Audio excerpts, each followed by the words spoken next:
Hello, welcome to Cinema Savvy, and welcome to our first video of 2021. Well, actually, is it? We did the New Year's stream. Does that count as a... That takes into midnight. That's probably our first, but this is our second, whatever you want to call it.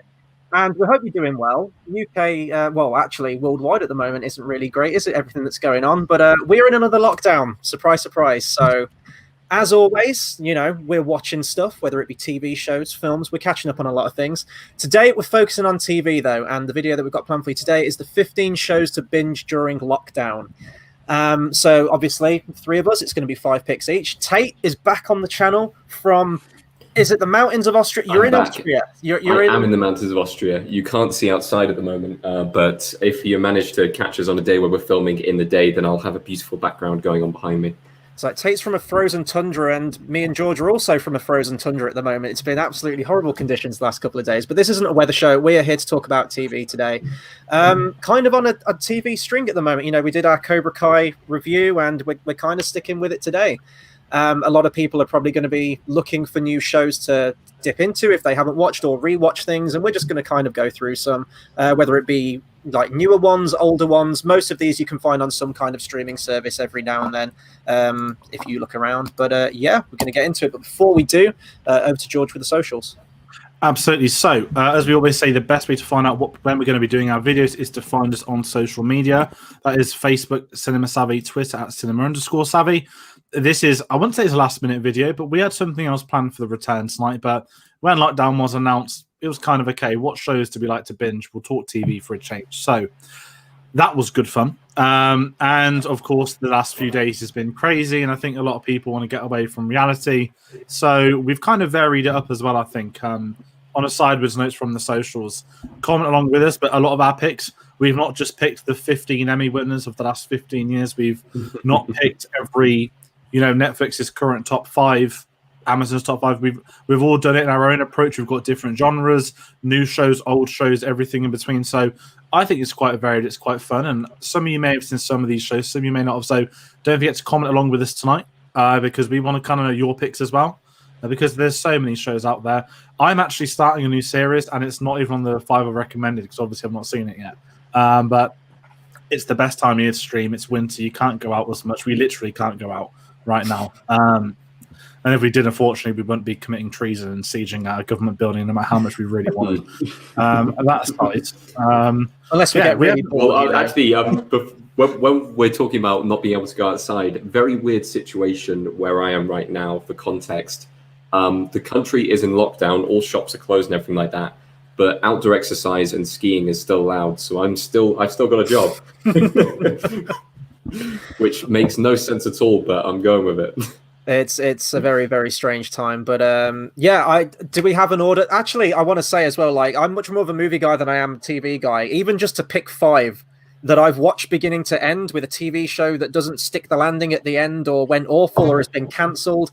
As far as I know, all the picks on my list at the moment haven't been cancelled in any way. They're still, one of them still ongoing, or 2 of them still ongoing. Sorry. But yeah, it was actually really tough. I'm much more of a movie guy than I am TV show guy, but I know that you watch a lot of TV as well. So I hope my 5 picks are sufficient enough. These aren't in any particular sort of like from worst to best or anything like that. I've literally they're just 5 random picks of TV shows you can watch. Mine has a specific order which I'm going to be going in, but yeah. Tate has a specific order for his TV shows. George, I think me and you, we've just sort of like threw 5 names together. Yeah, I'm just going to do the ones first that weren't on my thumbnail. I'm actually going to use this time to volunteer first, because I did some cocking up in Photoshop.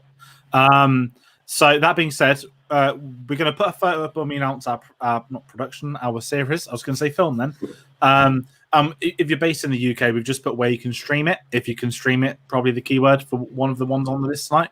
But we can tell you where to watch them. Obviously, overseas people, we can tell you also where to watch them. But I'm going to go first because I forgot to Photoshop in a background. So I'm going for Ramsays Kitchen Nightmares, streaming on More 4, one of the greatest series of all time. Now, Gordon Ramsay, I'm sure you're all very, very aware of, is not just one of the greatest chefs of all time. He is one of the greatest people that can throw insults of all time in history. Nothing is unparalleled. And the only reason I've actually put this on here is because this is the guy that basically pulled me through the first lockdown. I think it must have been like everyone's done it before in their life. You go on YouTube, you type in Gordon Ramsay insults, and the next thing you know, it's like 4 a.m, and you think you might have watched like half his like library, but you really haven't. So this kind of happened in the first lockdown where I was edging towards all these Gordon Ramsay things, and when we watched Tenet, we had a table booked for one of the Gordon Ramsay restaurants at the famous Eat Out to Help Out, which didn't go ahead, and which did cause the second rising coronavirus. So well played, British government. That being said, it's just, you don't even need to watch it. You can just go on YouTube and look at 5-10 minute clips at a time, turn on the autoplay, and you're in for a good time. Everyone, even when you get repetitive ones you've seen before, it still is amazing to see it happen down the line. If you don't know the concept, he goes to failing restaurants and he just goes there to try and fix things, because they're all, the American version, actually, I'd say, they're all just arrogant morons. And the whole point of it is obviously TV. So I don't know if you've seen any of it, guys, but bingeable is the key term here. You just can't stop watching them, and it's just incredible. They all kind of roll into one for me a little bit, like UK Hell's Kitchen, American Hell's Kitchen, which is a whole different can of worms. Yeah. That show is just like ramped up to the max, the American version. And then Kitchen Nightmares as well. So I know what you mean. Like I've been there as well, where you're just watching stuff on YouTube. You go down that recommended video list rabbit hole. I think actually at one point when I started watching them, I think it was Hell's Kitchen that I watched. They were all on YouTube pretty much, just like seasons and seasons were all on YouTube. It was great. So, you kill a couple of days doing that, and then you dip in and out of it. But I mean, he's hilarious, isn't he? He's just brilliant. I'd say for me, like Kitchen Nightmares is one of those things where if you're flicking through the channels and you see it on, it's one of those things where you're just like, yeah, straight away. You don't have to have any context for the episode, because Ramsay just, I wouldn't even call him like a full out chef. He is an entertainer. Like, he is a very talented chef to go with that, but first and foremost, he is absolutely a brilliant presenter and a brilliant entertainer. It's definitely played up for the camera, though, isn't it? I think a lot. Oh, yeah, for sure it is. Yeah. If anyone knows the French, the comment about French pig is iconic. If you haven't seen it, there's this one stupid chef that's the common theme amongst them, who tries to argue back at Gordon. And he says, "You're a pig." He's like, "No, I'm not." He goes, "Pig, French pig." Shouts at him and like leaves. Half the time he ends up commandeering the restaurants, but yeah, it's just incredible. He knows what he's doing, and I think the producers pick the restaurants, right? They're failing for a reason. They probably scout them out. Who's got idiots working where? And I'm not saying it's all a setup, but when you watch the British one, it's a lot tamer. But also the British one, he's trying to help them. He's trying to genuinely help the restaurant. So if you care more for that side of it, then maybe go for the British one. But it's just iconic. Every insult, you want to just write them down and use them at people you dislike. But that's my first one. All right, am I going next? Which order are we doing? If you want, you can go next if you want. So I just want to bring up another comment from Matt. He says, waiting for the Bridgerton recommendation. I still haven't seen Bridgerton. I've heard it's amazing. I was going to say, I haven't. Bridgerton's not on my list, so don't worry, it's not on there. I've heard it's very good, though. I can also say, this is a great name. The Dragon Critic, sorry. Power Rangers Dino Thunder is a good show to binge during lockdown. I've been tempted to go back through Mighty Morphin Power Rangers, but that is not my first show. My first show is Batman the Animated Series, similar to Power Rangers, not the actual show, but in terms of a show that I watched when I was a kid. If you're looking for a cartoon series, I mean, this is one that I always do sort of like dip in and out of. I bought the Blu-ray box set. I don't know how many years ago that was now that one came out. And I probably haven't watched it as much as I should have. I tend to still go to my DVD, which is weird. But I mean, this is Batman to me. I mean, this followed like the Tim Burton ones, and yes, it is like a cartoon series. It's sort of made for kids inherently, but some of the stuff that it touches on, it can't go like as in depth as say like a Nolan film and that kind of grittiness or violence or anything like that. But it does as much as it can for the age rating. It really does. And to me, in terms of the villains and everything, the way they're portrayed, the voice acting, the animation style as well, you really don't get animated series like this anymore to this caliber. I think the 90s was like the golden age for animation, not just for companies such as Disney, but definitely for TV as well, especially those Warner Brothers-led animated series like Animaniacs and stuff like that. Ask many people what their favorite animated series is. I guarantee that this would be in like a top 3, if not number 1. I mean, you've got Mark Hamill as the Joker, you've got Kevin Conroy as Batman. It's just fantastic, and they're like 15 minutes to 20 minutes, and you can pick around, you can watch an episode with your favorite Batman villain in. It's just great. They're just an easy watch, and just the atmosphere and the talent behind it. If you haven't checked it out, I mean, I'd recommend watching them all, but even if you just watch a couple of episodes just to get a feel for it, It's always one I tend to come back to every now and then. It's one of those shows where I've never fully committed into it. I've never binged it. I've seen odd episodes. I think the one that sticks out for me the most is the is it Heart of Ice? The Mr. Freeze episode. Yeah, the Mr. Freeze episode. Yeah, that's just kind of one of them which I've seen before because it's been put on when I was younger and stuff like that. But it's one of those shows where I've always thought, kind of, do I want to dive into it? Do I not? And it's never been an opportune moment to. We've never had it accessible to be able to go for it. Well, speaking of that Mr. Freeze one, sorry, there was a movie they released to coincide with a series called Batman Sub-Zero, which obviously was about Mr. Freeze as the villain. It was about an hour long. Not sure if it got a theatrical release. I think it did get a theatrical release, actually, and it came out at the same time as Batman and Robin. And because Batman and Robin tanked, so did that film. But ironically, you had two Mr. Freeze movies come out at the same time, and the cartoon dealt with the character in a much more mature and adult way than the live-action film did. So, yeah, it's weird. It's one of them shows where, because you were getting me to watch it for years, and I never finished it. I've got them all legally, actually, on my computer. I had the Blu-ray box set and did the online codes, and then when Flickster shut down, they snaked me and gave me standard definition. That's a snob story for another time. But as far as Binge goes, like, it doesn't matter if you've not seen it in a year, because I can put 20 episodes on, and it's that really good. You can watch it in doses, you can watch it all together, but it's what you said. You got Kevin Conroy as Batman. And it's incredible. And that Tate mentioned availability. The fact you can't stream it in the UK, it's never been on any UK streaming services. It's ridiculous. And obviously, if you're in America, HBO Max obviously has you covered until they decide to take it off, like they always do with programs. But it's really good fun. So cleanse the palate after Wonder Woman 1984. Watch some Batman animated series. Okay, so my first pick that I'm going to be talking about today got me through my first part of the lockdown. And that is The Last Dance.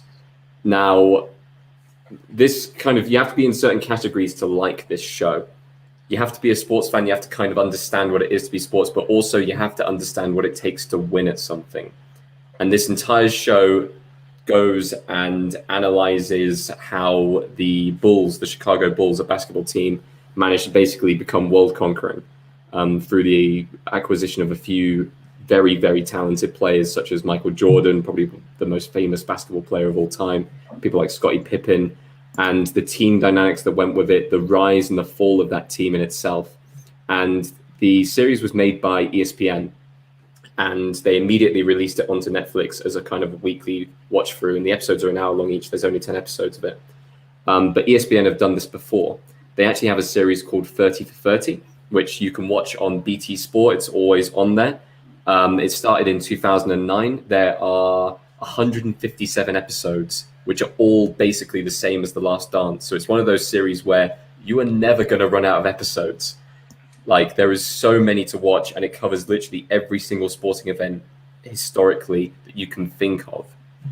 The thing that drew me in with The Last Dance, though, was it's done through a lot of personal interviews. And coming away from it, I've spoken to people, and some people have come away liking the players, liking the fact that they were all in it to win it and stuff like that.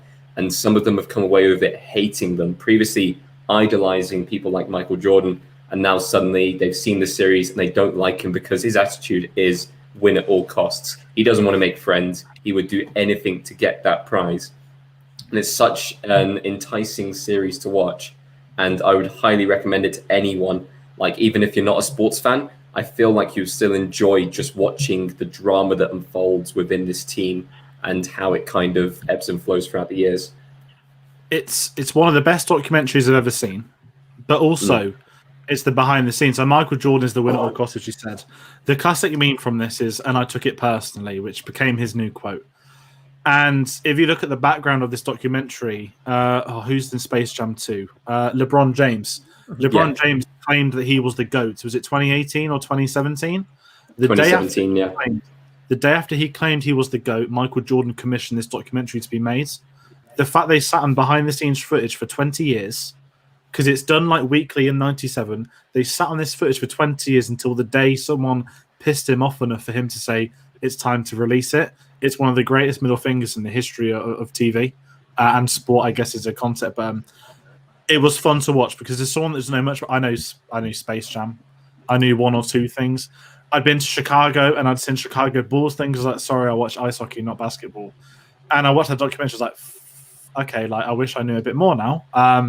But it's a really good documentary, and like I think I even showed it to my parents, and they don't know anything about basketball except Space Jam 2, and even they liked looking at it. And then you start like googling stuff, and obviously it's biased to a point, but it to me, I just mainly love it. The fact that he took offense to someone in real life claiming they were better than him, and then he just commissioned Netflix to destroy that guy. But he describes the documentary perfectly. Yeah. I'll say, George, this has been one that you've recommended to me like a bunch of times. You've told me things from it, I think. And that has honestly been the thing that's been holding me back for a number of reasons. Number one, I don't know anything about the sport. I don't know much about Michael Jordan, except it's like a Full House. Space Jam. Of course it is. I mean, that was like one of the biggest films that I watched during the 90s growing up, and I loved that. But that's really all I know him from. Didn't really know the history of the sport or anything, or all of his achievements. But the fact that you've said that you've showed it to people who don't know much about him and they've still taken something away from it, that's kind of what's interested me about watching it. Now, I'm much more of a film guy than I am documentaries. Got nothing necessarily against documentaries. It's just what I gravitate towards naturally. So I haven't watched as many documentaries as perhaps I should. But I know that definitely within the last few years, this has been one that's sort of like been topping the list and that people have been talking about. So who knows? Maybe before Space Jam 2, I'll check out The Last Dance. But it's still on the back burner at the moment. If you enjoy The Last Dance and you finish with it, try and source out the 30 for 30s. They made 30 at the start with 30 different directors, and now there's 157 of them covering everything from Tonya Harding to baseball to football. They covered like World Cup things. O.J. Simpson was quite a big one as well. So there's so much that is there if you wanted to binge all of them. I'm going to follow you up and give you another sport one, actually, while we're on the conversation. Another Netflix documentary. We've got Formula One Drive to Survive. Now, if you watched the channel many years ago, the three of us did a watch long to Rush, which is one in my top 10 films of all time. F1 is a sport I've watched for 13 years, pretty much every race for 13 years straight, and that's a big part of my life. And I remember that, Netflix has commissioned documentaries. So the behind the scenes is that F1's always been up itself with the best cars in the world. There's only 20 of us. We protect our profile. We are the elite of the elite. And the Americans bought them in 2015. Much needed. Okay, what we're going to do is, modernize the sport. How do we do that? Let's commission Netflix to make a documentary. And it's going to be filmed over the entire season. They'll have access to all the garages. And we're going to be able to not just advertise the sport to people that don't watch F1. We're going to advertise it to the current fans in a way they've not seen it. Someone said to me, do you want to watch a recap of the last year? I'd say, no, sorry, I already know what happened. Then you see the first trailer, and it's showing the politics of all the teams. A driver leaves one team for another, and the two team principals stand argument on the side of a racetrack. You've got another famous man called Gunther Steiner who's become an icon. I didn't know much about him except watching The Spider. He was a team principal, didn't know anything about him. Became the immortal words. We went from rock stars to wankers in the space of 10 seconds. It is one of the greatest documentaries made. Now, I'm going to be honest, it's not as good as The Last Dance, but if you want consistency, this is a long-term deal because, mate, season 3 comes out in March, and we're going to get the coronavirus season. It's going to be one of the great behind-the-scenes documentaries ever made. They went to a race in March. They arrived, they all landed. For some reason, they decided that they were going to race during a pandemic. And then 3 days before the race started, they decided to cancel it once people already got coronavirus and were at the track. It is fantastic TV. It's bingeable. It's good fun. And it just shows the sport in a new light. And it's advertised to people that don't watch F1. And it's really fascinating being able to show it to others. And for a sport that I love, but it's been so far up its own arse for so long, it's so nice to get a bit of reality with it. So I recommend it just for seeing all the behind-the-scenes arguments, politics, and everything. It's glorious TV. I don't use that word often. It is phenomenal. I think I binged half of season 1 on a train. That's how much I wanted to watch it. I was going to say, I'm going to sort of like echo what I said of The Last Dance. I don't know much about the sport. I will say I probably watch Formula One more than I have basketball. But again, it's been another one that you've been mentioned to me, George. I think you sent me something on YouTube, which was like a clip from it or something like that, some of the behind the scenes. And you'll have like more context about that. You'll know who these people are. And maybe if I watch it as well from the beginning, then I'll have more context as well. But again, another one to add to the list, add to the back burner, onto that ever-increasing list of things that I need to get to. And that's documentaries. Forget about films. That's a whole list unto itself as well. But yeah.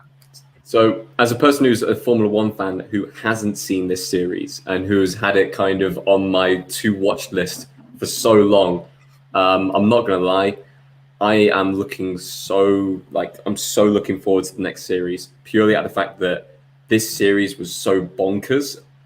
Like, just watching it, the behind the scenes is going to be way crazier. So I'm really looking forward to it, and I need to actually watch the series before I kind of get to this series that's coming up.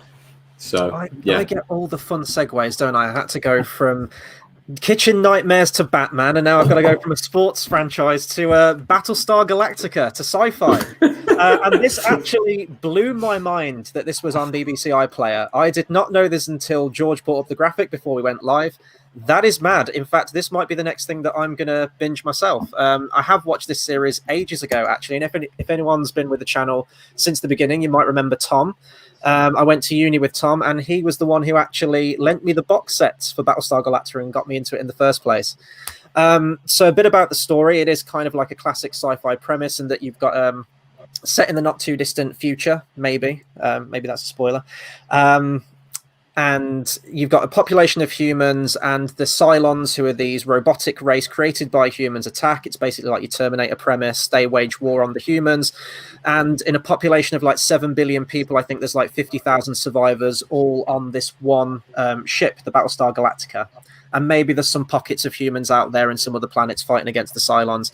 And for 4 seasons, it's basically just this crew of people. And I'm just going to bring up the graphic again. You can see them all on there. Some might be Cylons in disguise, because they can take the form of humans. There's sort of these new advanced ones, again, kind of like the T-1000, I suppose, taking the form. And you're just with this crew as they're traveling through space, trying to find a settlement, trying to find a new planet where they can start colonizing and rebuild humanity. And it's fantastic just from, this was a reboot of a franchise as well. Battlestar Galactica originally came out in the 80s. I haven't seen much of that. I think it was trying to cash in, and very much trying to cash in on the Star Wars hype of the time. The ship designs, how it was filmed, it was very indicative of what they were doing with Star Wars. And this completely revitalized it. Now, with most shows that come out that are a reboot, they tend to be not as good in any way, or just trying to do exactly the same thing without having a voice for itself. This was doing something new. This completely revitalized everything. I don't know if it changed the backstories to certain things like that, but it is an entirely new face for Battlestar Galactica. I think they did a bunch of spin-off shows as well. I think there was one called Caprica, I want to say, or something like that. I haven't watched any of those, but this core series, I've never had sort of the takeaway that I had with a series. Now, I will say the ending isn't as great as I was watching it, as I was hoping it would be, as is the case with most TV shows. And so, although the destination may not be great, the journey there is fantastic. And there's even certain like bottle episodes which you can just watch on their own, which are brilliantly written. The performances are great as well, and it's just that not knowing who you can trust. And I quite like that concept. Going to films like John Carpenter's The Thing, it plays on that paranoia. You love all these characters, but you know that one's probably fighting for the other side. So now that it's on iPlayer, hell, I'm definitely going to be checking this out again, because it's been years since I've watched it. This is going back probably like 7 years since I last watched it. So my memory's a little bit hazy on it, but I'd definitely love to go back through it again. Now, the problem I have with series like Battlestar Galactica is when you don't start it when it's first happening, and when you don't know what the ending is going to be, it's very difficult to... when you know what the ending is going to be, it's very difficult to get into it. Yeah. It's something that it put me off watching Dexter, knowing that the latest series were not as good. Yeah. There's another Dexter apparently now. Really? But yeah, it's something that's always put me off watching Battlestar Galactica. And I always think through my head, I know that the first 3 or so series is going to be really good. I know that there are going to be really good episodes. I know I'm going to enjoy myself. But I'm sure it's the same way that people are looking at Game of Thrones now. If they haven't started it, they're not going to, because you have that whole thing of, I'm going to watch the entire series, it's going to be great, and then there's the final few series and it really does tail off. Oh, say it does tail off, but it does not tail off near as anywhere close to what Game of Thrones did. Nothing will, but it's the perfect example. Yeah. It's the perfect we have example. in the comments, actually, Battlestar was epic. Some of the acting was a bit hammy, but overall excellent series. Again, it's been a while, so I can't remember that hammy acting. Maybe I will if I go back through it again. But yeah.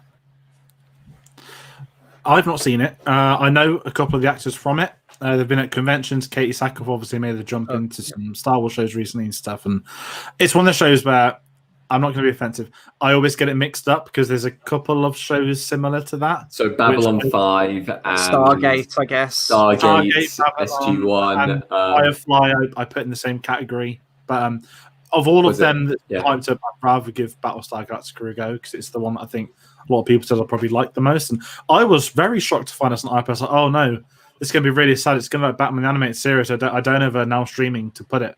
I was like, wait, iPlayer in the UK? What's going on here? All the Americans I watched, it was like, the hell's iPlayer? I was like, wow, that's for us to know. Find out. But yeah. Okay, interesting segue now.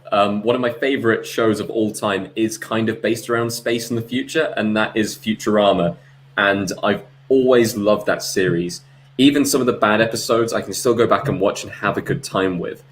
And back a few years ago, Matt Groening announced that he was going to be starting a news show, his third show in total, because he's obviously had The Simpsons, which was popular and very good for at least 10 seasons, and then kind of went into a black pit of void of kind of one good season per episode. I was going to say, I like how you used the word "was," that past tense on The Simpsons. One good episode per series. However, coming to the result of it, he ended up with Disenchantment, which is a very poignant show because in exactly 1 week's time, its third season will be releasing onto Netflix. And talking about a binge-worthy show, the episodes are 20 minutes long. They're really easy to digest. The show has that inherent Matt Groening humor, that kind of the tongue-in-cheek humor that goes with it and everything like that, the character moments and visual gags and everything like that. But something that's very different from all of the other shows. Futurama has a very kind of thin running plot throughout the entire thing, which is basically the love story between Fry and Leela. But The Simpsons is very much episode by episode. Every episode will be different. And Disenchantment is an entire series where it does have a story that flows episode to episode. You can't jump into maybe episode 5 or 6, whereas you can with the other two series. So this show is the first one where it had a chronological order to it. And the characters are fantastic. The show itself is really, really fun with what it does. And I am wholly excited to see what they do with it in the future, because I believe there's going to be 4 parts to start off with. They're doing part 3 now, and part 4 will be coming out next year. And so far, the story, it's got cryptology, it's got medieval stuff, it's got the introduction of science, it's got magic, it's got everything that you'd expect from kind of what would happen if Matt Groening started playing D&D. So, yeah, go watch it. I've not seen it, but I know that season 3 was coming out because I keep seeing posters for it everywhere. But it's sad about Simpsons, but is Disenchantment like that? As in, it's weird that he joined Netflix rather than like, oh, hey, Fox, brackets Disney, I've got another new series to pitch.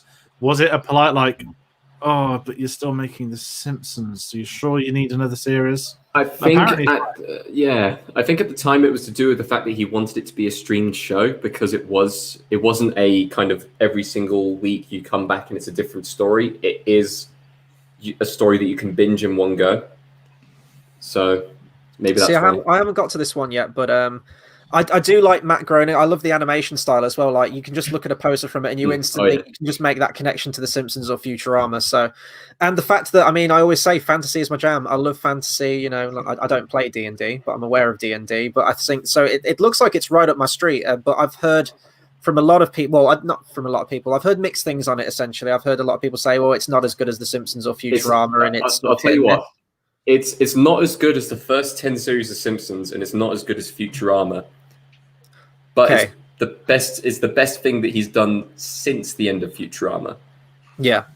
All of the other series of Simpsons that he's done since then haven't been as good in that humor style. It becomes stale after a while when you do over 30 series of a certain TV show.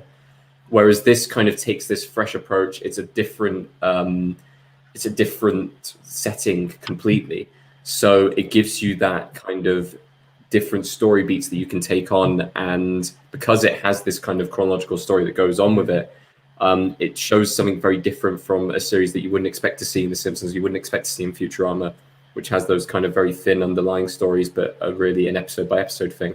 And maybe it's just a time thing, you know, like it hasn't been around for all that long, certainly obviously not as long as Simpsons or Futurama was. So, and I haven't really heard many people talk about it, so maybe it is going to be as it goes on. more and more people will come to it, and the word of mouth and everything. So it's one I might check out, because just from the fantasy concept alone, just to see how it works. I'll be honest, with the 20 minutes per episode thing, I was able to binge series 1 in one day. I was able to binge series 2 in one day, and you probably could binge both series so far in one day if you really wanted to. Nice. So I am going to be moving into the realm of mockumentary with one of the greatest shows ever made, which is The Thick of It. Finally, one I've seen. I was going to say, if you've seen this, you will not question the placement of this on the list. If you haven't seen it, this is without doubt, right now, the past 4 years even, probably the most surreal experience in the history of real-life politics. The show is a satire on government. It's written by the one and only Armando Iannucci, the man who co-created Alan Partridge. I wanted an Alan Partridge show, but there's too many. I can't have a best of Alan Partridge list. It had to be The Thick of It. If you've seen Malcolm Tucker, Peter Capaldi, you can't say any more. But the fact that the real-life political landscape, both in the United Kingdom and America, both turned into The Thick of It, has been one of the greatest moments of modern history. I watched this show years ago, way before Capaldi was even Doctor Who.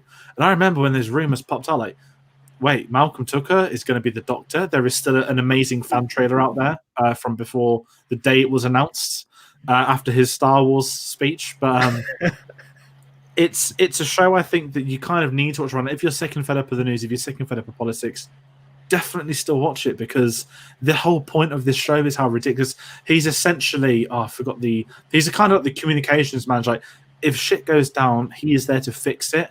But it's just the way you just want to spend time with all of them, even the supporting characters. You might not like some of them, you still enjoy spending time with them. And Malcolm Tucker's like the ultimate Saturday Night villain, that he literally becomes that in the show. Like, they'll be saying like, shit, Malcolm's going to find out, and they'll turn a corner and he's already there. It is one of the best written shows of all time. The script is perfection. They change as every series goes by. You get, I think, the first 2 seasons of their own cast. Then you get some more people in seasons 3 and 4.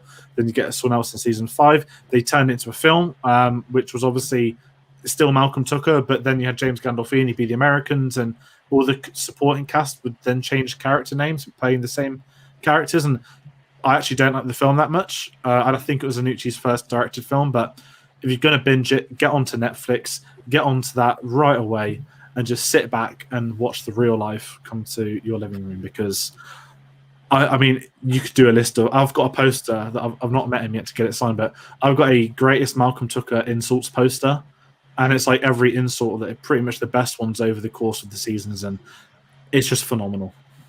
Have we ever done a best TV character battle of the brackets? Because I was just thinking Malcolm he'd be on the list. Yeah, yeah, 100%. Would be very difficult to actually beat in that Malcolm one. Tucker versus Alan Partridge in the final, and I believe that Armando Iannucci wrote that for the big issue, to help boost sales and stuff. He wrote the scene if the two met each other and put it in a magazine.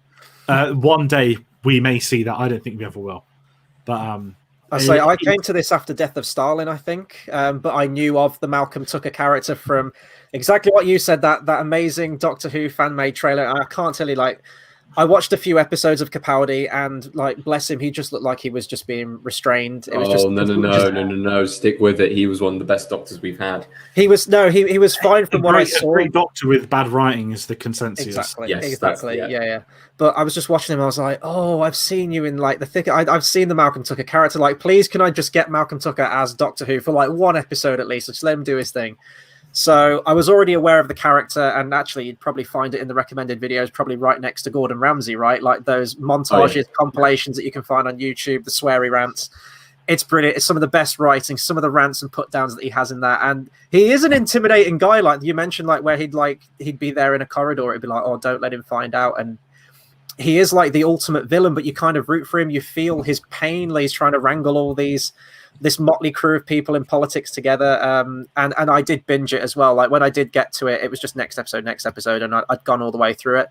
And then I was really sad that it finished, and I went to the film, and as it is, like it is still, it's basically Malcolm Tucker. It's basically all of the side characters as well, but the names were changed. It didn't necessarily follow on from where the thick of it finishes, and I just kind of turned it off because it didn't have that connective tissue. But yeah, I had a blast with it. And now that, I mean, I did see Death of Stalin first, then I came to this.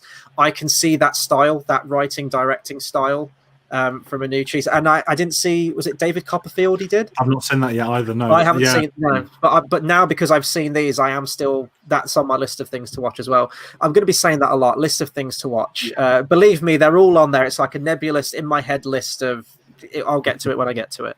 But yeah, no, I love the thick of it. It's Chris, my pick. Yes. It is my pick. Yeah, my bad. You might want to look at the comments first before you say your pick. Oh, okay. My friend Carl. I'm going to read this out before I get to it. My favorite show will always be Lost. I know the ending was heavily criticized, but love the characters and the mysteries. Each week had me guessing. Would love to see some kind of reboot. Well, my next pick is Lost. And basically, I don't need to talk about it now because Carl's helped me out in the comment section. Yeah, I'm going to echo everything Carl just said. Like the ending, everyone's talked about the ending, ripped it apart. I would actually say in terms of like modern culture, in terms of TV show endings being disappointing. Now, it may not have been the first, but it's definitely one of the ones that I remember most people being gutted by who had followed the show from the beginning or were talking about how it was a letdown. And then since then, we've had something which, in my opinion, kicks Lost off the podium and now takes the first winner as worst TV show ending, which of course was Game of Thrones season 8. But we're not here to talk about Game of Thrones. Now, the thing is with Lost, yes, the ending isn't great, and I'm kind of going to echo what I said here with Battlestar Galactica, that the ending isn't great, but the journey there is fantastic. Going back to J.J. Abrams and his mystery box of MacGuffins and who's it's and whatnots and thingamabobs, which we've seen unfortunately in episode 9. This was done much better in Lost because it was this concept for a show that we hadn't really seen before. It was kind of like a Lord of the Flies situation. It was the survivors of a plane crash on this island. And then as we go through the series, we realize that there's a lot more mystery to this island. There's a weird monster on the island. What is this monster? And then every episode, every season would add more and more questions which we thought would get a payoff, that we thought would get answered. And some of them did, and some of them still haven't. So, but what its strengths were its characters. We got, flashbacks upon flashbacks that kind of became like a running joke with the thing that, you constantly get flashbacks. Then you get to season 4, you get flash forwards, and then you get to season 6 and you get flash sideways. And I'm not kidding about that. That is a thing in Lost. But the character, because of that, you got so much context to the characters. You had so much history and the music as well. Michael Giacchino, probably actually one of the first bunch of soundtracks that I ever heard from him before. He's obviously like one of the best composers out there now. I just love it. You get emotionally invested in everything that's going on. It's like, why are there polar bears on this island? What is the hatch? What are the numbers? That's just like a few of the many questions that get asked. But I'm kind of with Cole here that despite its shortcomings, and believe me, when it does get to season 6, the final series, it definitely has some shortcomings, but it is that journey. And I think it was probably the first big TV show where I was genuinely hooked. I remember the community around it, about people theorizing what they thought certain things could be, where they thought it was going to go, what was the island. And just to be a part of that for those 6 years that the show went on for, that I think that's what stayed with me the most. And I have gone back to it a few times, and I have gone through the series again and again. And I think knowing the ending now, you can kind of prepare yourself for it. You can see that drop off though from season 1 to 6, but it is one that I would recommend everyone watch just for the strength of the characters and the writing, because it was there. Sadly, it did kind of tail off. I don't know if it was a case that the writers, they didn't have a plan. That sounds familiar. They didn't have a plan. They didn't have an end goal. Let's just throw shit together and try and, cobble something together for the ending. But regardless of that, it is still probably my favorite TV show. If you had to ask me what my favorite TV show is, just from what it stays with me, it would be Lost. We've got a lot of Lost Love in the comments. We've got Matt as well. We're watching it week by week. Made it much better. Always been my fave too. Love the suspense and mystery. Yeah. Now, I've not seen this. However, if you saw the quick photo, this is going to be streaming on Disney Plus very soon.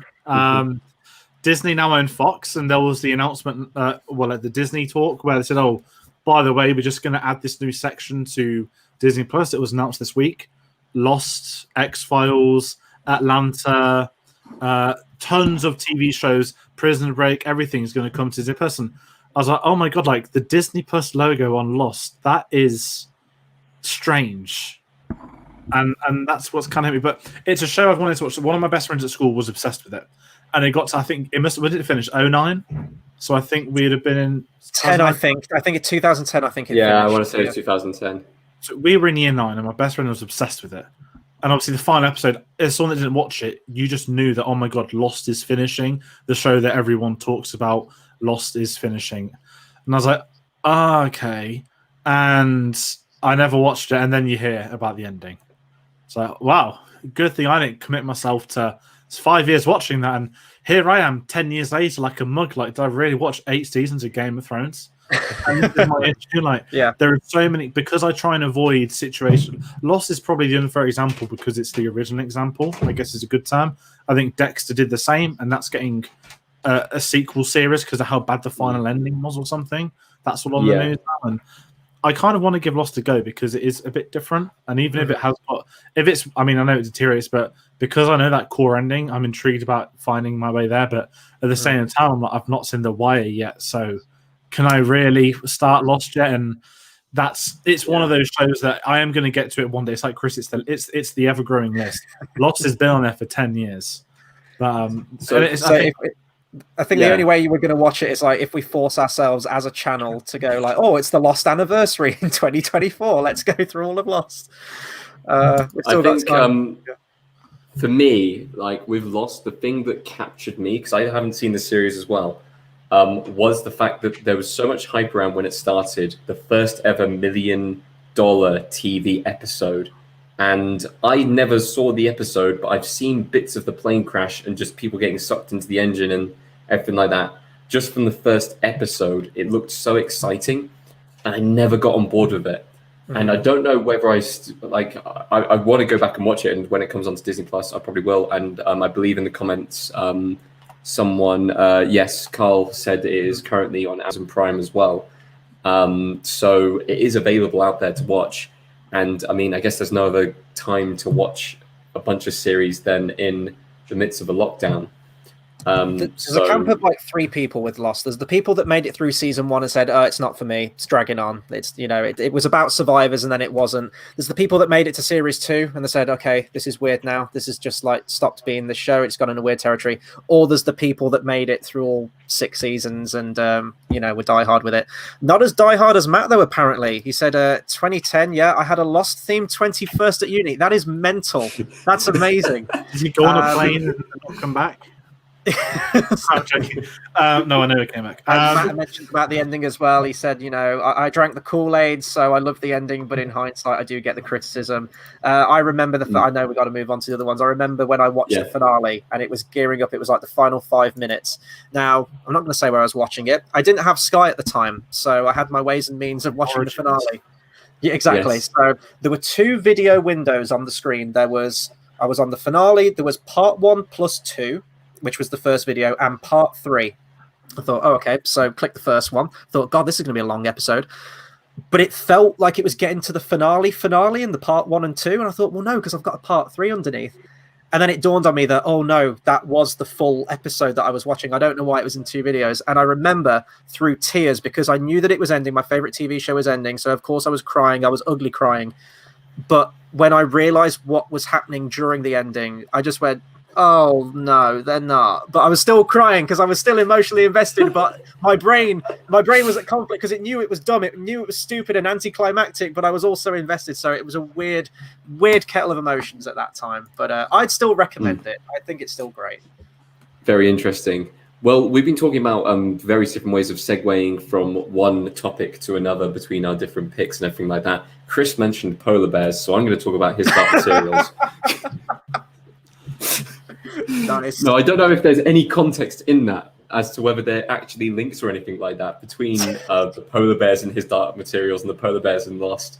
Did the polar bears in Lost talk? That's the question. They didn't talk, which surprises me because I wouldn't put anything past Lost at that point. But I will say, definitely the progression of effects. The polar bears look way better in his Dark Materials than they did in Lost. They do not hold up in Lost at all.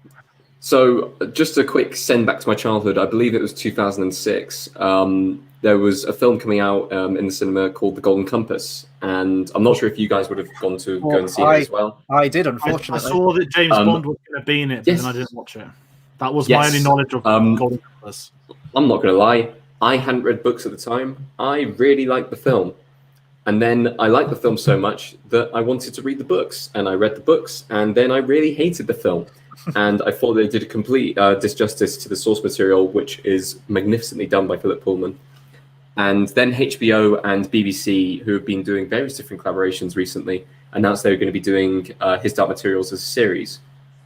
And I was like, ooh, exciting. I wonder who they're going to cast for it. They cast the girl from Logan. Yes, brilliant, excellent. Who else are they going to cast for it? They're going to cast James McAvoy. Phenomenal. They're going to cast Alice from Luther. Oh my God, this couldn't get any better. They're going to cast Lin-Manuel Miranda. The cast just goes on and on and on. And what they've done is they've gone and made basically the books, which was so well loved, and they brought them completely to life. This series is possibly the most advanced CGI I've ever seen on animals before. Like, honestly, to get them to talk and the movement and everything like that, to get them to act like humans, it is phenomenal. For people who haven't actually heard or seen the source material before, basically, the world is set in a place where every human has a demon, which is basically your personality, it's your soul. And that takes the form of an animal that follows you everywhere. And the entire purpose of the series is that demons give off this thing called dust. And it's all about the investigation on what is dust, how can dust affect things, can dust open up portals to different worlds, can those different worlds wage war on each other? And it really does spiral out from there. There's so much to talk about here. The second series just released, absolutely fantastic, just as good as the first series. It goes into heavier levels of philosophies and church versus science, Religion, church yeah, I was versus gonna say, I know state. there's the religion thing. I mean, there are angels, there are demons in the actual thing, and the demons are on the good side and the angels are on the bad side. There is so much going on with this entire series. It is just phenomenal. The acting in it is excellent. The music is brilliant. The effects are amazing. This is one of those series where you watch it and you're just amazed by it. You're encapsulated by the story, and it keeps on getting better every single week. The tension keeps on getting ramped up. And now they've got the third and final series, which is going to be coming out either next year or the year after, to kind of finish off this trilogy. And I mean, 2 seasons out of 3, it's almost a perfect adaptation. And I've rarely seen that from any TV or film before. Lord of the Rings managed to pull it off with an absolute perfect adaptation across the board. This would probably be the second example of something where they got everything right, if they're able to pull off this final series. So watch the first 2 series, wait for the third one, and we'll see what happens. Is it going to be one of those things where I have to wait till the finale? I mean, it's based on a book. Like, how hard can you mess it up, right? There's so much going on. The Hobbit, they can mess it up. I take that back instantly. But the Northern Lights, I do own it. I've never got through it, even as a kid. Like, I remember the front cover. I remember the trilogy. You know, Northern Lights, Subtle Knife, Amber Spyglass. I remember those distinctly, sort of like being front and center in the library at school. But I just never made it through. I think I tried a few times. There was just something I couldn't get into. Now, I did go and see The Golden Compass. I don't know why they changed the name of it. Maybe they thought the Northern Lights wasn't marketable. It was to do with America, because they probably wouldn't understand what the Northern Lights were. The Aurora Borealis, just like the changed the Golden name. Compass and stuff It's like like the that. most generic title for anything I've ever seen. And honestly, I remember nothing from that film. The only thing that I did remember was Ian McKellen Polar Bear fighting Ian McShane Polar Bear, and Ian McKellen Polar Bear swiping the jaw off the other polar bear. That stuck with me. That is such an image. Cool. Yeah, yes. I was like, okay. Cool. You haven't seen the fight that they do in this series between the two polar bears. I have, because that was the only thing that I was watching this series for. Now, I didn't watch it sort of like beginning to end. I sort of like drifted into the room like, oh, what part is it? Okay, there's no polar bears yet. I'm not interested. The only thing that I was interested in this series was for the polar bear, more importantly, the polar bear fight. And I was gutted because I thought they handled it terribly, because it's happening in the background. It focuses on the girl from Logan, who's like crying in the foreground, and the polar bears are fighting in the background. What you don't understand is that's how it's viewed from the book. I know, but that's I wanted to see a jaw get smacked up a polar bear. Like, so I will give a point to the Golden Compass there. I thought that did the fight a lot better than the series, but it's such a weird concept. Like, I've watched bits and pieces of it. I never even knew that was the story, and I've watched the original film, and I've watched bits of the show. But I saw George screw his face up as well. I was kind of there with you. I was like, I was also at dust. I was like, is this literal dust that comes into bedrooms? I was thinking of like it's like without spoiling the series, it's like an energy that all life forms gives off. Got it. Hold on. Penetrate serpent binds the galaxy together. Before you say yes, there is a chosen one. Thanks, George Lucas. And they are meant to bring balance. Oh wow, okay. But the books came out before Star Wars did the whole prequel trilogy. Yeah. He wasn't the chosen one in the original trilogy. Okay, I'll concede the point. That's fair. Speaking of prequel trilogies, what a segue. My God. I know. I'm sorry. I was waiting. I was trying to think. Well, was Golden Compass the most pirate show of the year? No, that's the Mandalorian, and henceforth my show isn't the Mandalorian. I've done a cheat, so I'm apologising to both of you. I've joint picked Rebels and Clone Wars, not because of the shows themselves. You have probably all seen the Mandalorian by now, so why the hell am I going to recommend to go stream the Mandalorian? I'm going to stream something for you to enhance your experience watching the Mandalorian. Take the plunge into the Star Wars animated current canon universe. There is 7 seasons of the Clone Wars and 4 seasons of Rebels to binge. Now, not everything we recommend is good. We've said that on some of our episodes. Inherently, half of this is bad. Not the shows, but the first half of season 1 of Rebels is terrible. It's Disney ABC, and what it did, they used it to create the characters and said, okay, now we've created our characters, we've settled their arcs, now we'll kickstart the story. And that's why Rebels was as big as it got, because it became so story-orientated. It was so much better than it had any right to be. And then you've got Clone Wars, which is one of the greatest revolutionary tales of all time. People would tell you about how the prequels ruined their life, how George Lucas ruined their childhood. What could possibly be worse than the Star Wars prequels? How about an animated TV series directed by George Lucas in that prequel era, set between episodes 2 and 3? And season 1 was terrible with this horrible 12-year-old apprentice that we all hate. It's just so annoying. Here we are, 11 years later, talking about The Mandalorian, and Ahsoka Tano's getting her own TV series. The biggest sort of, what's that word people use on social media? Glow up? I guess that's the term we're looking for right now. Because this is a show that I'm not just saying to watch it because The Mandalorian. Some of the best ever of Star Wars is in this. I'm primarily talking Clone Wars, but there's some incredible stuff in Rebels that's going to come out nearer the line. Thrawn, Ezra, brackets be hope. Yeah.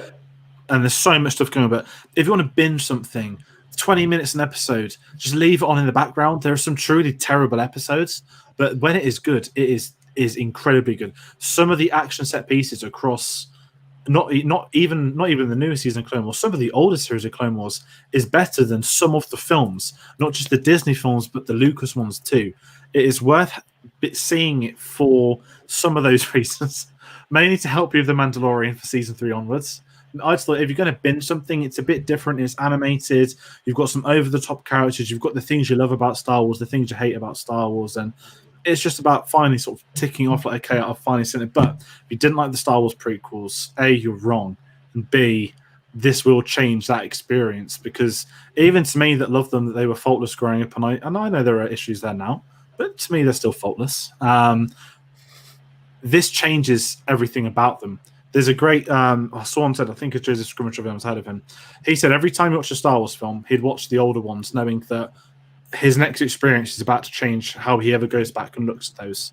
I think Clone Wars is the perfect example of that. You cannot now watch episode 3 without thinking of the Clone Wars, even more so after watching the Siege of Mandalore. It's the Clone Wars for me is one of the most frustratingly inconsistent TV shows I've ever watched. Now, I tried to watch it all years and years ago. I think I got to like season 5, and then I sort of drifted off it, watch other things. Did come back to it fairly recently, and again, I've sort of dropped off the game again. You've got to open with that movie, right? You've got to open. Oh, actually, no. I think you open with a couple episodes. No, you open with 2 episodes, right? Watch the Clone Wars in chronological order. I did it for the first time this year. I had to. This is before the UK Disney Plus, but I already paid for my Disney Plus. Therefore, I called it a deposit. I downloaded the whole 1 through to season 6, and I retitled the episode numbers into chronological. It's impossible to do on Disney Plus. I don't know why they've not put it on Disney Plus, but watching it in chronological order, I don't think it changes it massively, but it just makes these smaller things better, and it just feels more fluent.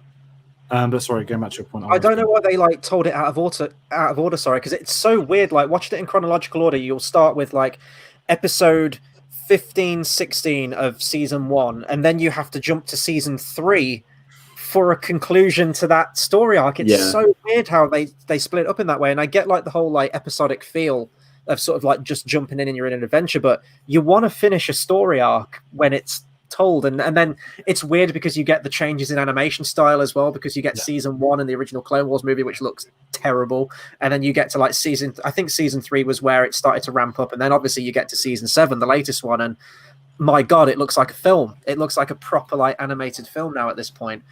I do think the benefits outweigh the negatives, though, with Clone Wars. Now, I haven't got to Rebels, so I don't know as much about Rebels as I do with Clone Wars. I know sort of like the meat of the story throughout Clone Wars, but I was there for the last few episodes of season 7, as everyone was, and it was incredible. It was like a film. George, I think even you say it's like a little mini Star Wars film. All sequences together, yeah. I've watched some of it, so I found a list on Reddit which basically said it was a list of the episodes that matter. And I made that for Chris. I've got a guide for if you want to watch The Mandalorian. Here is the only episodes to watch, and it's like here's the whole Mandalorian arcs. Here's some really good arcs. Here's the episode 3 arcs. Here's the fun arcs, and it's like like ignores the 7 samurai fields saving children thing, ignores Stinky the Huts and all that stuff. Oh, here's the thing though, because you're only talking about Clone Wars there. I watched all of Rebels.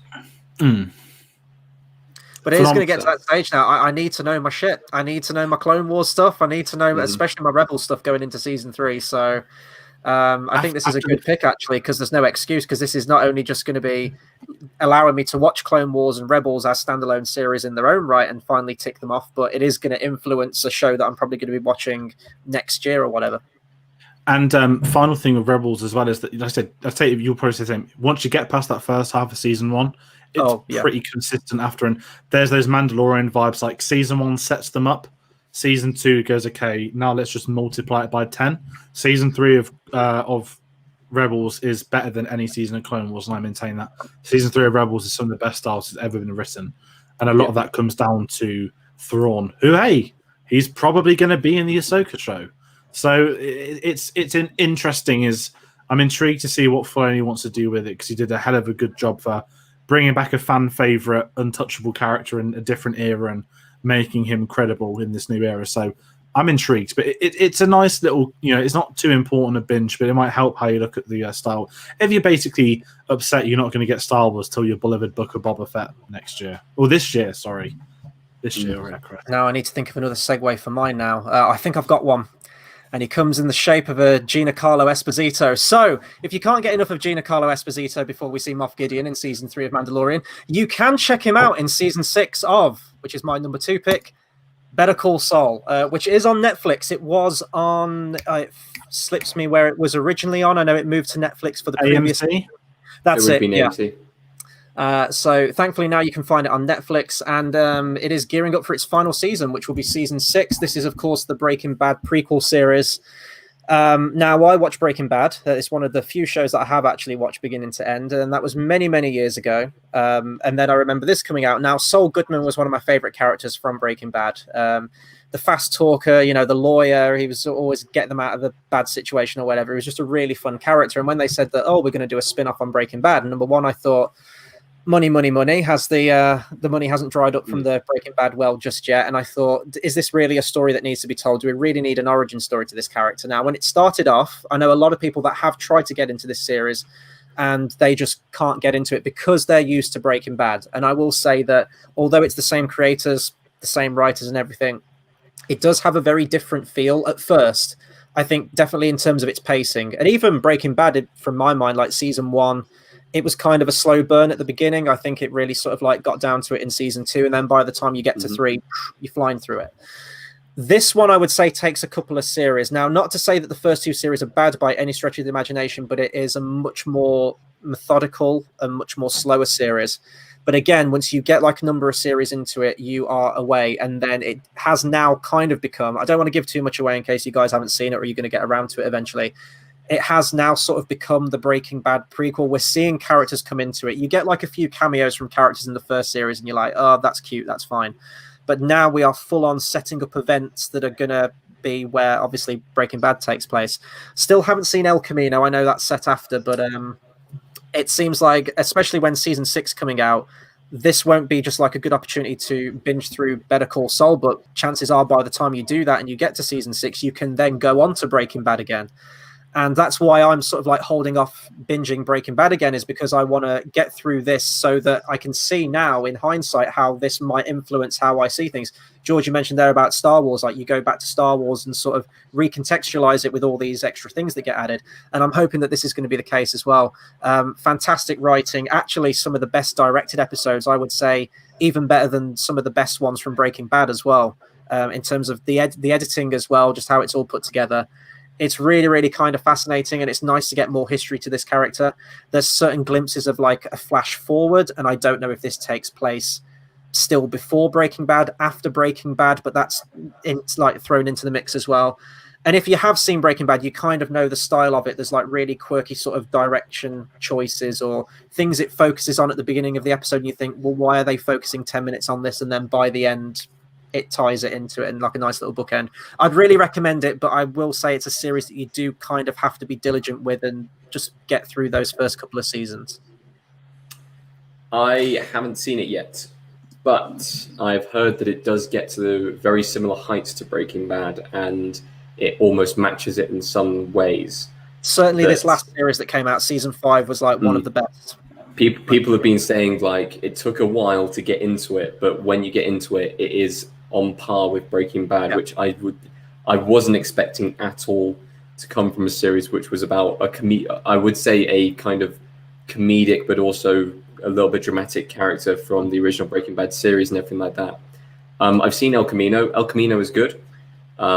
It feels just like an extra long episode I wouldn't say tacked, an extra long episode as like a kind of add-on to the end of the series, which it was a nice fitting ending that you're able to kind of get a little bit of closure off a couple of characters. But yeah, Better Call Saul, it's one of those, once again, which has been on my list for ages, but it was one of those things where I wanted it to finish first, because I didn't watch Breaking Bad whilst it was on its original run. I watched it once the entire series had finished. I waited until it finished, and then I decided to start it. So I'm going to be doing exactly the same with Better Call Saul. I'm in that same group. I saw the first few episodes of Better Call Saul when it aired, but it was weekly, and I wasn't expecting Breaking Bad because I'm someone that was okay with Prometheus. My prequel bar is set quite low. Do you know what I mean? I can deal with their expectations. And I remember was there a kid in a skateboard? And I was like, the fuck's going on now? Yeah. And I think I saw 2 or 3. I was like, you know what? I just can't watch this weekly. The key. I was like, I want to sit down and do this properly. I'm going to wait until it's done, and then I'm going to do it. And as the years have gone by, I think, Chris, you've been one of the few as well that said it, that this does get very good. And I've always said, I really want to watch it. I'm just going to be patient because I think you probably both heard this story, so I'm going to say it again. The very first episode I saw live of Breaking Bad was Ozymandias. So loads of my friends at school binged it. Everyone told me for like a year, you must watch this show. It's finishing next year. Watch this show. And I was like, okay, I will get a Netflix account. That's how long ago we're talking now. I will get a Netflix account to watch Breaking Bad. And this is this was still airing. And by the time I sat down and binged it, I was up to date for Ozymandias. And I woke up that Monday morning. I put it on at 8 in the morning. And, we always talk recently, the head in the hands thing. Obviously that happened. And I think I want to do a similar approach for Better Call Saul. I think I'm going to let it get to that. They do the whole final season A, final season B thing, don't they? Their whole split it into. I'm going to get to final season B, and then you say, okay, now it's time. Then I'm just going to smash through it because there is nothing better than having patience with the show. I think some of the best shows do have the slow burners at the start, and I think you reap the rewards when you get through it. So I'm going to definitely see this. I'm excited to see it. And El Camino was okay. It was just an epilogue episode. I think that's probably just the best way of putting it, that it was okay. It was like an average episode of Breaking Bad. That's probably the best summary of it. Yeah. But I do want to watch this because everyone loved Saul as well. He was one of the best characters. And I know Mike's in it, and Giancarlo Esposito's in it, and he's in The Mandalorian, and he's in The Boys, and he's in Far Cry. And he plays the same character in everything he's in, but we love that character, so it's fine. And he said he played I will say he played a different character in the Maze Runner franchise. So there you go. He was in that? Oh, okay. Yeah, and also in Do the Right Thing as well. Yeah, he looks. I didn't even know it was him for years until like Spike put a photo up of him. Like, wait, I was like, that's actually him. You wouldn't believe it. Yeah, I'm gonna get around to Better Call Saul. I think just nearer the end. Awesome. Okay. Right, Tate, no pressure. You've got a segue from Better Call Saul to your next pick. Don't break the combo now, my friend. Come on. Easy. I'm not going to break the combo. Your show is critically acclaimed. This show is, well, I'm just going to read this out now. Series 1, 100% Rotten Tomatoes. Series 2, 100% Rotten Tomatoes. Series 3, 100% Rotten Tomatoes. Series 4, 100% Rotten Tomatoes. Series 5, 90% Rotten Tomatoes. It loses it at the end there, but Line of Duty is possibly one of the best shows on television right now. And I feel like it doesn't get enough kind of people watching it purely out of the fact that it is a very UK-based show. But it is so dramatic. It is so good in what it does. For people who haven't heard of this show before, it's basically about an anti-corruption police unit that basically goes and investigates other police officers who have maybe done a bit of dirty on the side. And what opens up is just an absolute spiraling, unraveling mess of dirty cops and dirty situations, people putting themselves in situations which could put them in a lot of danger, just to try and find the truth of the matter. You've got moles in the police organization. You've got gangs running riots on the streets. It is bonkers. It's a show where on the first series in the finale, now this is a minor spoiler, it isn't a major plot point, but they got a record number of TV complaints because a 13-year-old child used bolt croppers on a person's finger. Now, if that doesn't advertise the show as being completely brutal to you, then I don't know what will. This show gets better with every single series it does. I can't believe that Series 5 got 90%. It got 100% on the audience score at least. But 90% amongst critics. It is fantastic. I'm really looking forward to Series 6, which I think is coming out this year. It was meant to be coming out last year, so I'm hoping that it gets transferred over into this year. But it is something that just ramps up and gets more and more dramatic as it goes along. Is it one big continuous story across the seasons, or is it like a new case each season? So it's one big underlying story of basically who are the moles within the police organization, who's actually kind of running the entire show, where are all these corrupt police officers getting their instructions from and everything like that. But each individual series, they go and look at a single case of corruption within a certain police unit in and around, I think it's set in Birmingham. So they go around the different kind of regions and stuff like that, and they send in spies, people who are kind of dressed in plainclothes police officers. They get involved in a bit of kind of dodgy dealings, and suddenly they're accountable, but they can't give it away. You've got police officers basically putting themselves in these horrific situations just to try and get the truth. And you don't know whose side to be on, because some situations are people just fending for their own lives. But the anti-corruption unit is what you follow, so you kind of have to decide which side you would prefer to be on in that situation. It is fantastic. There's one episode which sticks out, which is the finale of Series 3, which they decided to put as an hour and a half instead of the normal hour-long episode. And Jesus, those final 30 minutes, it's an interrogation. It's just an interrogation, and it is the most intense interrogation you could possibly imagine. It's fantastic. More so than the Joker and Batman in the Dark Knight. Oh no, I'm telling you now. If we ever get a bracket where it's like, oh, best interrogation scene or anything like that, oh yeah, this is my number one pick. Well, it's like clearly I'm going to win with Insomnia, right? It's going to be a twofer for Insomnia. No, all I'm saying is those final 30 minutes, and just kind of because you know the information, but they don't know the information, and every single little detail that gets kind of eked out in this interview is just, it makes your skin crawl. It's fantastic.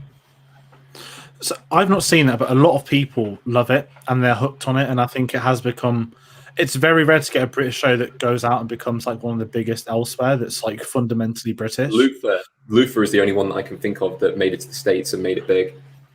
Yeah, and they haven't tried to remake this one yet, which was probably on their to-do list. I think that's worth saying. But American police, they'll just shoot everyone. There's not really anything to do, is there? Unless they're breaking into the Capitol. Then you're allowed in with open arms. But no, I do want to watch it. I think I'm going to wait a bit longer. 'Cause a couple of years ago, it was like this new trendy show, and it wasn't the Facebook show. We always moan about the Facebook shows.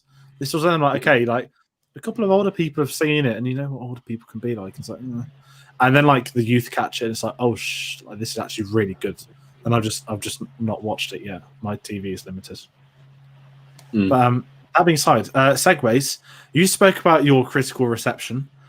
Speaking of shooting, oh yeah, that's something in this TV show. Wait, hold on, wait a sec, Chris. What have you seen or heard of Line of Duty yet? Or I've heard of it. I realised I kept referring to it as season. It's British series. Series. I think there's quite a lot of those crime shows. You mentioned like Luther being one. Is The Wire? Is that a crime show as well? That's the American one, yeah. That's the good American one. They all kind of merge into one for me, and I don't hate them. That police procedural stuff's never sort of like been my jam or anything like that. But I have heard it's really good. So again, the list, just add it on somewhere at the bottom there. So, segue time. You mentioned critical acclaim. Without a doubt, argued as maybe easily the greatest miniseries ever made to this day, and is always amongst the conversation of the best series ever made in history. It can be none other than Band of Brothers. And if you're in the UK, watch it on Now TV or Sky. Or just, you know what, don't stream it. Please buy the Blu-ray box set. It's in a lovely metal tin. I've had it for many years, one of the essential purchases. One of the greatest shows ever made. And it's so hard in miniseries because they are great. It's like a film. Like 10-hour-long films, and especially nowadays with Netflix, Amazon, all these others. Queen's Gambit's obviously been one of the biggest of the last year. The miniseries are everywhere, but this came out in 2001. This was HBO, before Game of Thrones, before The Wire. I think The Sopranos had just kicked off, and nothing comes close to this in terms of TV entertainment. You are literally watching Saving Private Ryan on your TV at home. In 2001, that is groundbreaking. And the most insane thing about it is it's all based off real life. You've got Tom Hanks and Spielberg producing the series, because, of course, both involved in Saving Private Ryan. And it's just this story of you're following Easy Company. Here's their inception of them on training with Ross from Friends, with the most surreal role of all time still, and he's great in it, but he will always be Ross from Friends in it, and they know that. I think that's why he tries to do these harder roles, even though he'll always be Ross from Friends. And you're just following them from D-Day landings, but they're not going to show the D-Day landings themselves. They're a paratrooper company. You're not getting all the beach stuff. You've seen that in Saving Private Ryan. Why do it again? And you're on this journey with them over the years. You get them taking other places. We get the discovery of the concentration camps, all this stuff, and it is just incredible because you learn about all these characters together, and you begin to adore them, and they're getting killed off left, right, and center. They'll bring in a new character. Is he going to be on for more than an episode? Absolutely not. He gets headshotted 10 minutes later. And it's one of those shows that I think is an experience within itself, and it's so up itself to say it. But I think when you look back at it as well, if anyone's ever watched this recently, the last few years, this came out in 2001, and this has got the likes of Dominic Cooper, Tom Hardy, James McAvoy, Michael Fassbender, Andrew Scott. There are tons and tons of names that were just nobodies back then. They were just kids, probably in acting training or at drama school, that managed to get onto this production. And now they're all like A-listers, and you'll watch this and be like, oh my God, that's young Tom Hardy. He's skinny, he's not shredded, he's not Bane, and he's in it for like 2 minutes. And it's one of those shows that's fascinating, but in terms of binging it, it's 10 episodes, it's a long war film. Nothing comes close to this. There is no comparison. When people do war films right, when they treat it with respect and do it in the right ways, to me, there is no better genre. I say that as a sci-fi fan. It's so hard to get them wrong. It's so hard to get them perfectly right, and this sits in that balance. And they did the Pacific, and it was fine. It wasn't as good. It was nowhere near as good. They're now doing the Air Force one, which I really want to see, because I think modern technology, what they can do with it was better than the Pacific. Pacific was that awkward CGI is a thing, but it's becoming too much of a thing. Whereas Band of Brothers was that old school practical effects. We're filming this on fields in England. We're destroying these fields. This is what it's like to follow a company for 10 episodes. And I don't think anything comes close. This is my highest standard of highest standards. It is easily the best show I've ever seen. I have the Metal Tin DVD box set. I've had it for years, and this has been a series that I still haven't watched. I've watched the first. What? Sorry, you haven't watched it? The tin. No, you got the tin. No, it doesn't matter. He's got the tin, and he knows how sick a box set that is. and I know that the Pacific came out in a tin. because I missed the rush of that DVD, though, I think now I'm going to have to settle for like a cardboard case for the Pacific. Maybe I will find that tin because the OCD is strong. But I've had Band of Brothers for years and years and years. I've seen the first episode, just the first episode, about 3 times. Every time I go, today's the day. Today's the day that I'm going to finally get through, well, maybe not all the episodes in one day, but start this journey to get all of these episodes done. And the first episode finishes, and I've never sort of like got into it with that first episode. And I expect that's the case. You said it's like a 10-hour film, so obviously like the first bit you're just getting to know the characters, and it'll pick up as it gets in. And I've just never got around to it. So it's there. I have it. I don't even need to like worry about streaming services for it because I have it. But it's just got to be the right time, and also for something like that as well, the subject matter. You know it's going to be like really harrowing, and you know it's going to be like an intense watch. So you've got to be in the right mindset to go, let's watch a 10-hour war series. It is 10 episodes, right? Is it 10 episodes? Yeah, it is. Yeah, I think the final episode is a little bit longer. But yeah, 2 of the things that really kind of stick with me from the show, first of all, is the fact that before every single episode, they have these interviews with the people who are there at the battles. And that makes the episodes hit so much harder. Like, you can have the episode on its own without the interviews at the start, but the second you bring in actual people who are there and they talk about the events and then you watch the experience, it becomes something completely different, which, I mean, we hadn't seen that before with any kind of war drama or anything like that. It's either the film or it's a documentary series. The second thing was the last few times I've been out here in Austria and I've driven back, we've always gone and stayed in Bastogne, which I think is the focus of 3 episodes in the series, the Siege of Bastogne. And when you're walking through the town, you just look at it and it's not a big place, but you can walk through, and the amount of detail that they put into the series, I hadn't realized how accurate it was to the actual town of Bastogne and how closely it resembles it. I have no idea. Did they film there or something like that? Because it is incredible. You look at the church and the positioning of the church and the positioning of the farm shed, and you literally looking at it and you bring up a photo on your phone and it is exactly the same. And going to visit like the American War Memorial there as well, they have stuff on Band of Brothers there. That's how good it was as a series. The fact that at the American War Memorial, they have stuff about a TV show made in 2001. That's how good the series is. That's how much of an impact the series had. Was it a Spielberg produced series, was it? Yeah, it was what you mentioned with the Bastogne stuff. It's filmed in England. I think they filmed some things in Austria, but it was very much like, we're going to rebuild this town. And I think they did that for Saving Private Ryan and Locks. People aren't going to let you go to these famous locations and blow them up again. And Dunkirk may have done it as an exception, but it's also for TV. $125 million budget in 2001. What's that in today's money? Probably like 300 million or something insane, like 250 mil. It's just unheard of. But it is that attention to detail. I think with Spielberg, the reason why you can see that influence is, the only thing I could think of is Schindler's List. When you watch this film, you know, it's obviously the Holocaust film, and then it shows the real life survivors after going to the places, and it leaves that impact on you. And I think Band of Brothers is one of the few things to do it again, and it's such a hard thing to do. And I think it's someone that Spielberg wants to treat respect. The same with Tom Hanks. Tom Hanks was producing it as well. How easily could he have chucked himself in as a cameo, walking past or something like that from his old role from Private Ryan, set before Private Ryan happened, obviously. And they don't do it. It's done with taste, and it's just fascinating to see, not just from a production or a war side of it, but just in terms of like modern day culture and what that show became. Yeah, and I think like with going back to like the Spielberg thing, like I've always said that I mean I do love Spielberg as a director, but I've always thought that he's a better producer than he is director. If you look at some of the stuff that guy's produced, whether it be the animation side of stuff, which I mentioned, like Animaniacs and all the stuff that came out of Amblin, his animation company, or even miniseries. Another miniseries that I loved, like a sort of period one, is called Into the West, which was about sort of like the Native Americans, you know, against the white Americans and being driven. That was like a 6-episode miniseries, I think, that came out in like 2004. That was also produced by Spielberg, and you can always kind of tell it is that quality that he brings to it, and that, as you said, like respect for it as well. You might have convinced me. That might be the next one that I watch, Band of Brothers. I mean, I've got nothing but time, have I, at the moment? So I want to go back and watch it now. I might watch it tonight.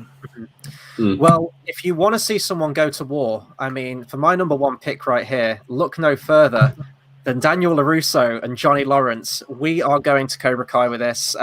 Maybe it's my number one. As I said, like I wasn't sort of like ordering these in terms of like a least favorite to best or anything like that. But I think it's just because it's so fresh in my mind. You know, we're fresh off all the Karate Kid reviews that we did together, and obviously Cobra Kai as well. Now, we're talking about 15 shows to binge during lockdown. We binged this. Well, George, you binged all 3 series in record time, and not only just you, but Carl as well. One of his comments from earlier. Sorry, thanks to your reviews. I watched all 3 seasons of Cobra Kai in a day and a half. George, I think you beat him, didn't you? Was it a day? 28 hours. I'm sorry, Carl. It was an experience. It was that, I'm just going to put on, let's see how it is, like 11 p.m., like gets to 3:56 a.m. Wow. Can't wait to start season 2 in the morning. Season 2 happens. Brilliant. Season 3 that night. Here we go again. And it's yours. I'll let it, binging. The binge term itself applies to this. And it was how me and you were watching it as well. It was like the experience of it. Like we finished season 1 at like, what was it? Like 3:30 in the morning. You was like, I think I might just go on to season 2. I was like, I could do that as well, but I'm not going to because it's ridiculously late. And then you're like, before I know it, you'd watched it as well. This show, I mean, I'm not going to go into it because we have like countless reviews on all of these and everything. We've talked about it to death, and we had that week break, and we're coming back right now, and I'm still talking about Cobra Kai. It's one of the best sort of like I guess it is a soft reboot continuations of like a 30-plus-year-old franchise. It's so much better than it has any right to be. The way that it handles its characters, it honors the original franchise. It also creates, it can bring in new fans as well to it. It's all perfect. It knows exactly the tone that it needs to strike. It knows when to play it more dramatic and honor those moments from the original. It knows when it can be a bit silly. And the concept itself is very silly inherently. It's almost kind of that new sort of like 80s retro feel to it with the choice of soundtrack and the look and feel to it.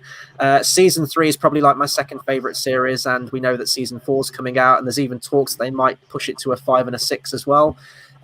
It's a series that I don't want them to keep dragging out though, just for the sake of it, but everyone was watching, like the day that this came out, like January the 1st, everyone on my newsfeed was watching it, and everyone had done it by the end of the day. So it is definitely binge-worthy 100%, and it is a show that is needed for that binge-worthy quality. It's sort of, as you mentioned, with like I don't know if Band of Brothers is a good comparison, because I know that they're very long episodes, so you can take your time with it more, but just for the sake of the flow of the story, Cobra Kai wouldn't work week to week. It's not like a Mandalorian TV. No. It is one that you need to have that complete A to B, complete storyline from it. It's just so much fun. And even though I've completely Karate Kidded out, Cobra Kai'd out the last few weeks, I'm still thinking about season 3 now, and I might even throw it on again. It's just a fun watch, and it flies by as well. Like you'll just look at the clock and 4 hours have gone by, and you're like, how did that even happen? So yeah, Cobra Kai is at my number 1. I also was one of those people who binged it on New Year's Day, literally in one session. I was waiting around, and so happy that I was able to kind of watch it in one go. It's one of those series which it's just so fun. It's such a nice continuation, and I love the fact that they're able to throw it back to the old films and have kind of characters come back and play their old roles, have references and everything like that. It's so well put together in that way. It's got that kind of inert cheesiness that you have with 80s films as well that goes with it. The dialogue is brilliant, and you kind of fall back in love with characters again. Favorite lines right there. Stop drinking the butter and use one of those hash browns to get the word out there. The hash brown bit was incredible. One of my friends, I remember waking up, because at that point it's Christmas and sleeping patterns aren't real. I remember waking up on the 1st, and I think one of my friends texted like, just finished season 3. I was like, what? He's like, I was on at 8 a.m. and it happened. I was like, okay. Like, at least I still wanted to chat to you about it. But it's one of them shows where it's someone that's still very new to it, and I'm very new to it. In terms of a binge, I that's probably the quickest show I've ever binged. That's more than like, there's probably more than one series. Is probably the best term of putting it.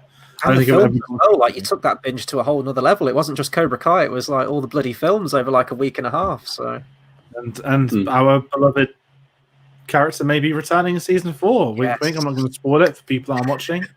But if you've seen the Karate Kid 3 review, then you will know who that character is we're talking about. And the last thing to say on it, Carl says, "I'm now a fan of Speedwagon, REO Speedwagon. That's the power of Cobra Kai, my friend. The soundtrack's incredible." Okay, so final pick for myself. We've had so many different varieties of different shows and everything like that. We've had dramas, we've had comedies, we've had documentary series. We've had literally a pick of everything, which is really nice to see. I've got something which is a bit of everything in itself here, and I don't think you guys have seen this, but this is a show which I finished binging last season whilst I was out here in Austria, and I'm definitely going to be going back for it again. Probably one of the cleverest shows that I've ever seen, and that is The Good Place. Now, this was originally pitched to me to watch as your standard kind of sitcom, and I love me my sitcoms. I remember watching through all of How I Met Your Mother when it was doing its original run. Friends is always something that people can go back to and everything like that. And I was looking for something to kind of fill that void, something that I could kind of watch on an every now and then basis that I could just kind of dip in and out to. And what it ended up being was an absolute rabbit hole of just everything. This entire show is about what it means to be alive, what it means to be dead, the different philosophies that comes within life, moral decisions, what it means to make a decision in any context at all. And it's all disguised under the fact that these people are dead, and it's a comedy. And it's brilliant. It's so well done. It's able to have these kind of cute, cheesy moments like next to these incredibly dark, but at the same time humorous situations. And it's able to pull them off with a brilliant stellar ensemble cast. I mean, Kristen Bell playing the lead character of Eleanor, she absolutely steals the show, as well as Ted Dance as well. It's brilliant. I can't recommend it highly enough, and it's a nice light note to finish on. It's one of those shows where it's done its all 4 series now. It's completed. There will be no more episodes, and it's stuck the landing. It is a show that had one of my favorite and one of the best show endings I've ever seen, where in the space of an hour, they basically go over what the meaning of life is. And it is fantastic for anyone to watch. I would highly recommend it if you're up for just a good time with loads of twists and a couple of Jeremy Beremies in the middle.